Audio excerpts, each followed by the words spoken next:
seat, grab a seat, grab a seat. Here. Guys playing ping pong. Jordan, can you hear this? Can you hear me on this microphone? What? Can you hear me on this microphone? Really? It's on. It's on. Look in there where it says 3. And there'll be like maybe a red button or something on there. I'm just going to use this in the bottom.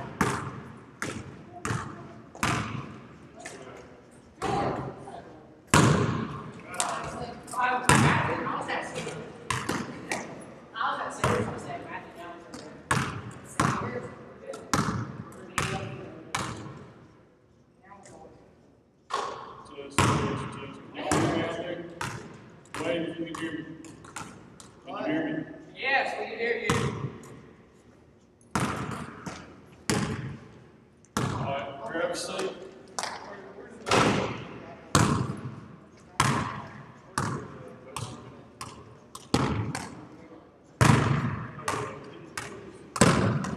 George, sit down. Jason. All right. I can put All right. So, y'all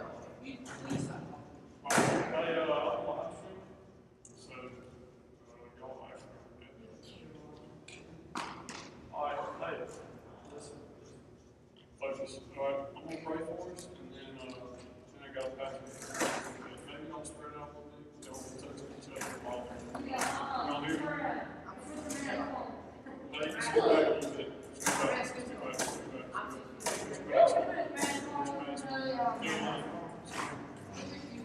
Alright, George, put your mask on. Alright, I'm going to pray for us, and then I got some scripture for us. Let's pray.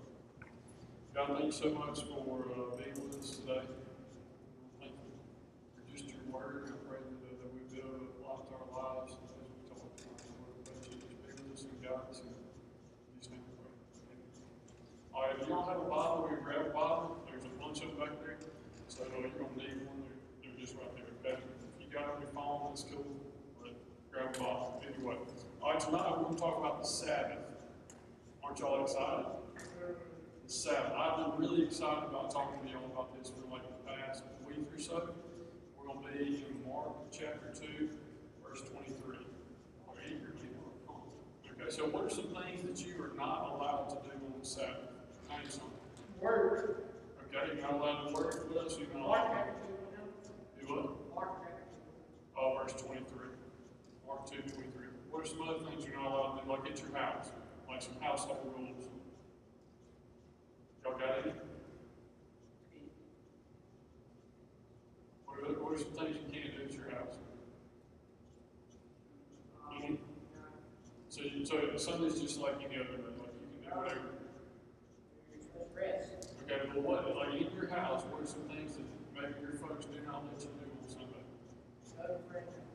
Okay, go to a friend's house. What else? Is there anything? Just a regular day. Okay, that's fine. All right, I'm going to look at this. We're going to look at this tonight, and I hope kind of shed some light on why let's look at this verse. Okay, so Mark 2, verse 23 through 28. All right? Follow along as I read. And it happened that he was passing through the grain fields on the Sabbath. This time about Jesus. His disciples began to make their way along while picking the heads of grain. The Pharisees were saying to him, "Look, why are they doing what is not lawful on the Sabbath?" And he said to them, "Have you never read what David did when he was in need and he and his companions had hunger? How he entered the house of God in the time of Abiathar, the high priest, and ate consecrated bread, which is not lawful for anyone to eat except the priests. He also gave it to those who were with him." Jesus said to them, "The Sabbath was made for man, and not man for the Sabbath. So the Son of Man is Lord even of the Sabbath." Okay, so back then, all right, the Pharisees, they had this long list, like a list of 39 things. Okay, let me see your eyes. They had a list of like 39 things that they could not do. Let me see your eyes. They couldn't do these things. Okay, if they did these things, like go pick up sticks, like walk a certain instance, if they couldn't cook on the Sabbath, they had this whole list of things to do. If they broke that, they'd be in trouble. In some cases, even to the point of death. Okay, so they were very serious about the Sabbath and honoring the Sabbath. Okay, and so if you look, I want to look at several things in this. 23 through 26, we see that the disciples broke the law. Okay, so this is the Old Testament law. The disciples, by just walking through the field, they pick some grain, and they kind of do it in their fingers like this to get the husk off, and then they're eating it as they walk. The Pharisees walk up and they're like, hey, you can't be doing that on the Sabbath, right? You can't be picking grain.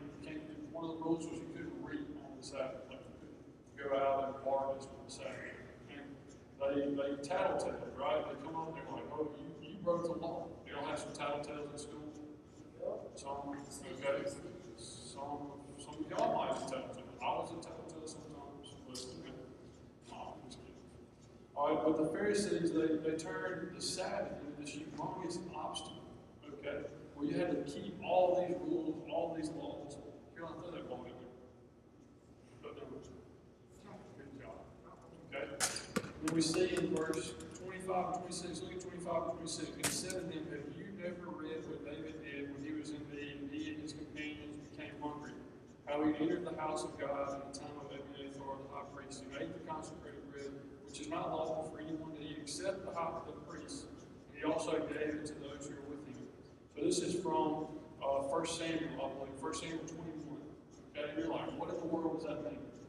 So it was a big deal for somebody who's not a priest. So like if the pastor, in our time, the pastor was a priest in their time. Okay? And they sacrificed it to God, and the priest would eat from that sacrifice. Nobody else could eat from the sacrifice. David was not a priest. And so he's running away from Saul. Comes to this priest and he's like, hey man, we're starving to death. We're on this mission. He lies about what he's doing. And then the priest is like, oh man, you can eat some food. You're starving, you're hungry. So David broke the law. And what Jesus is saying here is he's pulling one of their guys and saying, hey, look, David, he broke the law. And it was fine by y'all, so it must be fine. And then he also points out another thing we're going to talk about here in a second. But they had David on a pedestal. And Jesus said, hey, David broke the law, so it must be fine. Okay? And then in Matthew 23:23, look at Matthew 23:23. This is Jesus talking. He says, woe to you, scribes and Pharisees, hypocrites, for you tithe, mint, and dill, and cumin, and have neglected the weightier provisions of the law, justice and mercy and faithfulness, but these are the things you should have done without neglecting the others. So basically what Jesus is saying here is he's saying, you're focusing on this little bitty thing. This little bitty thing being the law, and you're missing the whole point of the gospel. You're missing the whole point about what it means to live a sacrificial life in the gospel. He's saying you're just focused on keeping the law, and you're focused on tithing this little bit, but there's so much more to it. Okay, we still have the same problem today. Jesus is concerned about the heart instead of the laws. Okay, y'all are here on Thanksgiving week. Think about this. Okay. On Thanksgiving week. How many other people are in here? I mean, the temptation, listen, the temptation for you guys is going to be, I'm here every Sunday. I'm here every Wednesday. I'm a good kid. I do the good things. I keep the law, right? But what Jesus is saying here, this passage applies to y'all because I was in y'all's situation. Okay, I was there every time the doors were open. Sometimes I miss what the whole point of the gospel is about. But look, we have to have a heart check sometimes. Okay, we have to say, hey, am I trying to achieve salvation based on keeping all these rules, or is my salvation based on faith alone in Christ? Okay, so the next thing, look at verse 27. I love this passage right here. This verse. The Sabbath was made for man, and not man for the Sabbath. Okay, this is verse 27. This is Jesus' response. Now you're like, what in the world? Y'all put your phone down for just a second. Look at it. You're like, what in the world does that mean? All right. God set an example for us. You know, remember when He created everything? He took 6 days to create everything, like the whole entire universe. And what did He do on the seventh day? He rested. Now, did God really need to rest? No. We'd be stupid to think that God needed to rest. He spoke the entire universe into being by just saying the word. He did not need to rest. Okay? He was setting us an example for what we should do by observing the Sabbath. Okay? The Sabbath is for our personal renewal and energizing. Y'all are going to be like, I'm talking to something crazy about the Sabbath, but I promise you it can make a difference. Okay? Look, the Sabbath is for our personal renewal and energizing. The Sabbath doesn't need you. Think about that. The Sabbath, when we observe the Sabbath on Sunday, the Sabbath doesn't need you. Okay? He said that the Sabbath was created for man, not man for the Sabbath. Okay, so the Sabbath doesn't get some sort of reward whenever you follow what we're supposed to do on the Sabbath. Y'all get what I'm saying here? Okay, you get the reward when you follow what you're supposed to do on the Sabbath. The Sabbath doesn't get a reward. You alone get the reward. Or if you don't observe the Sabbath, you alone miss out on the reward. Does that make sense? You have everything to gain by observing the Sabbath. And I'm really excited about this because it makes a huge difference in your everyday walk. Okay? Because observing the Sabbath one day a week is a small example of what we should be doing every day of our lives. Okay, and I'm going to get into that a little bit later. Okay, the next thing, verse 28. Jesus has a little bit of a mic drop here. He says, so the Son of Man is Lord even of the Sabbath. So Jesus is walking along with his disciples. They're picking grain. The Pharisees come up and tell each other, like, hey, you're doing it all wrong. You can't be who you say you are because you're not keeping the law. And he's like, hey, verse 28, so the Son of Man, he said, so I am Lord even of the Sabbath. Okay? If you're playing checkers with the person who created checkers, are you going to tell them how to play checkers? Are you going to be like, hey, you're not playing by the rules? That'd be stupid, right? But they created the game. They know how to play, right? God created the game. He knows how to play. He says it's okay to do these things on the Sabbath. Okay? He's the Lord even of the Sabbath. Because the Pharisees were trying to play Lord. They were saying, hey, you hunt on the Sabbath. That's not good. You must be a sinner. I'm going to get to that. Hey, you go to Walmart on the Sabbath. You must be a sinner. Right? They were calling people out and pointing fingers. Okay? Now look, we don't need to do that. That's not our job. It's not my job to go around and say, Caroline, you didn't do right on the Sabbath. You need to get your act together, right? That's not my job. Okay? That's the Holy Spirit's job. Okay? But this is huge.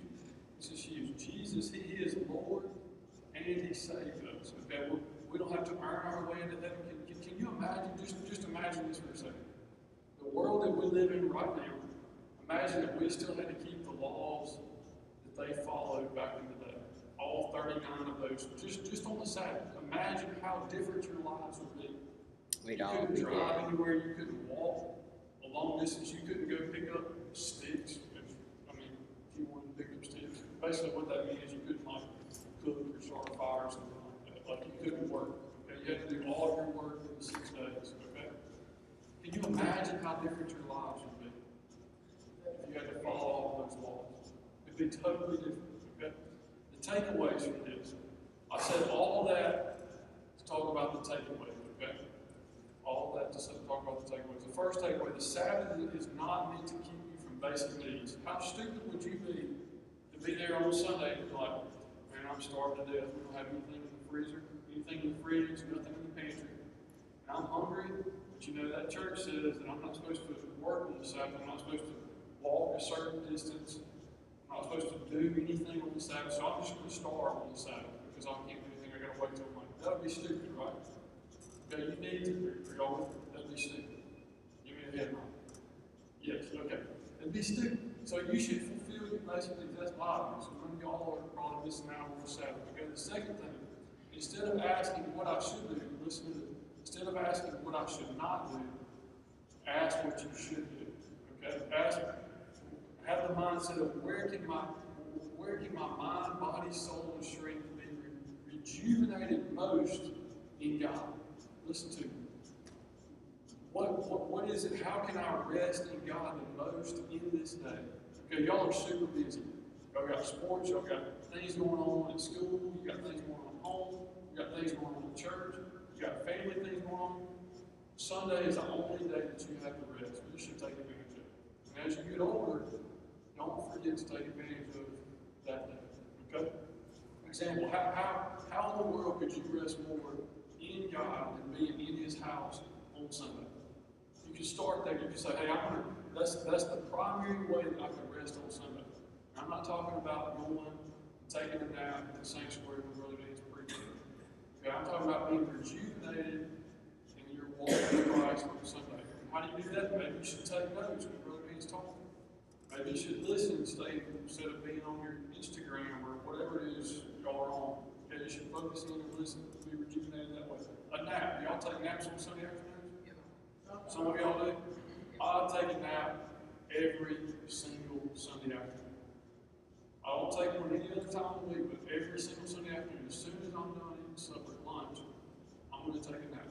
Okay? Because that's one way for me to get physically, mentally, emotionally rested up. Okay? Another thing you can do, maybe you should go out for a walk, clear your head. Okay? You can do that. Okay? Maybe I go out and I play with Lazar for a little bit. We hang out with your family, do something fun. Okay? Another thing, maybe you can read. You're like, I don't want to read. The Bible's not that hard to understand. Okay? Start small. That's a good way to get rejuvenated in God. Okay? Personal examples of what I do not do and why. Okay? Now, it might be different for you, and I'm going to talk about that. One thing that we were not supposed to do in my house growing up was hunt. You could not hunt or fish at all on Sunday. Like, that was just a no-no. If y'all went to my office, you see my deer heads on my wall? One of those deer was killed on Sunday. Okay? Now, am I wrong? Was that a sin for me to kill that deer on Sunday? No, because me personally, I was just walking through the woods. I had on my blue jeans, my t-shirt. I was not, in my mind, I was not hunting. Y'all can call it however you see it, but I was not hunting. I was just walking. Having to walk with the deer, kill it. I'm proud of it. I don't think there's anything wrong with that, okay? But on the same token, if I go out with the mindset of, hey, I'm hunting today, is my mind going to be on God when I'm hunting? My mind is different than all of y'all. When I go hunting, or when I fish, all I can think about is hunting and fishing. Okay, when I was playing baseball, if I practiced on Sunday, all I could think about was baseball. That's not time. That didn't leave any time for God. Okay? So for me, it's not okay for me to hunt on Sunday. Now I got a buddy. Okay, I know for a fact if he went, he's probably not going to go hunt on Sunday. But if he went to hunt on Sunday, he would be totally fine because he could still focus on God even while he was hunting. Okay, but for me, it's not okay. Okay, homework. How many of y'all do homework on Sundays? No? Sometimes? Okay. All right. When I was in school, I would sometimes use homework as Sundays for homework. Okay, but as I got older, you have 6 whole days to do homework. Don't procrastinate. Let that Sunday be a day of rest. Okay. Something else.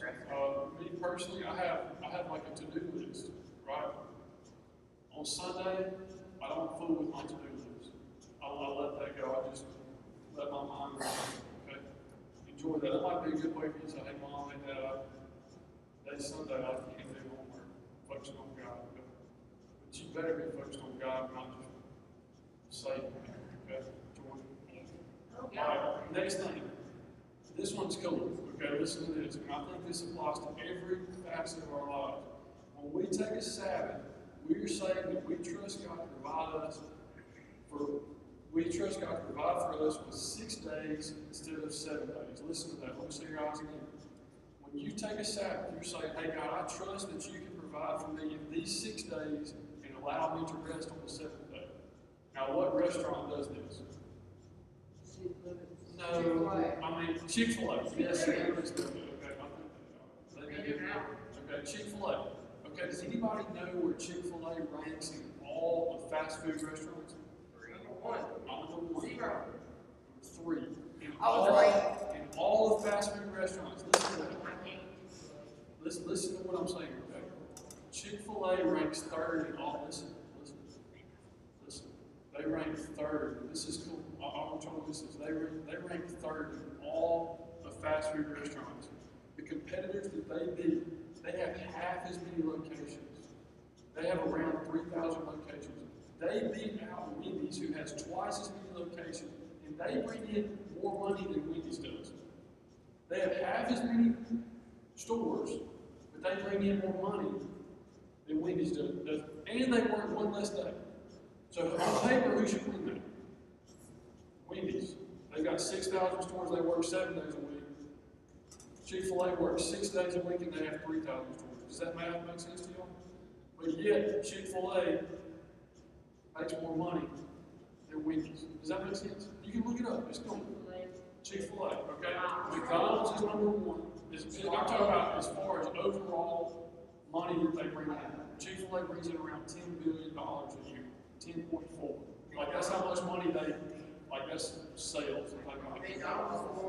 McDonald's, Starbucks. Subway, Taco Bell, Well, it's all about which one you look at. But my point is this. If you give God that time, okay, if you allow God, listen to me, I'm not looking at you, so y'all should be looking at your phone.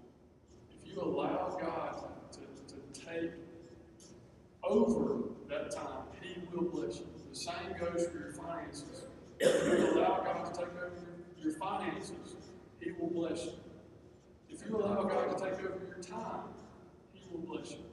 It's proven over and over and over and over again. The reason for Chick-fil-A's success is not because they only work 6 days. The reason for Chick-fil-A's success is because they value God. Okay? And that's a part of everything that they do in their company. Okay? Another thing I want to look at. What you do on the Sabbath, let it be filled with grace and mercy. What you do, I'm not talking about do. Okay? What you do, what you accomplish on the Sabbath, let it be filled with grace and mercy. So if you are going to go out and do something on the Sabbath, let it be filled with grace and mercy. In Matthew chapter 12, we're not going to turn there. That's Matthew's account of what we're reading in Mark. Okay? So Matthew reported it, Mark reported it, I think Luke reported it.